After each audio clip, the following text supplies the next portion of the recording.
ഇപ്പോ താനിവിടെ ഉണ്ടെന്ന് സ്റ്റീഫൻ പറഞ്ഞു. എന്നാ ഒന്ന് കണ്ടുകളയാന്ന് വെച്ച് കയറിയതാ. ഇടയ്ക്ക് പട്ടണത്തിൽ വരുമ്പോ ദേ ഇയാളുടെ അവിടെ കയറും, വിസ്തരിച്ചൊന്നുണ്ണും, വെയിലറുമ്പോ തിരിക്കും. താനിവിടെ ഉണ്ടാവുമെന്ന് അറിയാതെ എങ്ങനെ ഇവിടെ കയറുക? അതിനെന്താ, ഞാനില്ലെങ്കിലും മാഷർക്ക് എപ്പോ ആണെങ്കിലും ഇവിടെ വരാലോ. അത് ശരിയാ.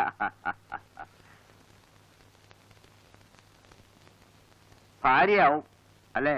അതെ. രേഖ, ഇത് ഞങ്ങളുടെ നാണു മാഷ്, ഞങ്ങളുടെ ക്ലാസ് ടീച്ചറായിരുന്നു. ഞങ്ങൾ ഇംഗ്ലീഷ് അക്ഷരം പഠിപ്പിച്ച മാഷ. കുടിക്കാനെന്താ എടുക്കണ്ടേ? ഒന്നും വേണ്ട. ഇയാളുടെ അവിടെ നിന്ന് ഊണും കഴിച്ച് ഇപ്പം ഇങ്ങോട്ട് ഇറങ്ങിയുള്ളൂ.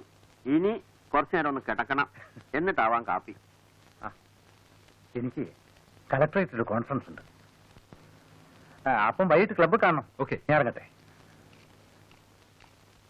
വല്ലതൊക്കെ വായിക്കുന്ന സമ്പ്രദായം തനിക്ക് ഇപ്പോഴും ഉണ്ടല്ലോ അല്ലേ? അങ്ങനെയാണെങ്കിലേ ദേ ഈ പുസ്തകം അങ്ങോട്ട് വാങ്ങിക്കുക. എന്റെ സ്വന്തം കൃതിയാ.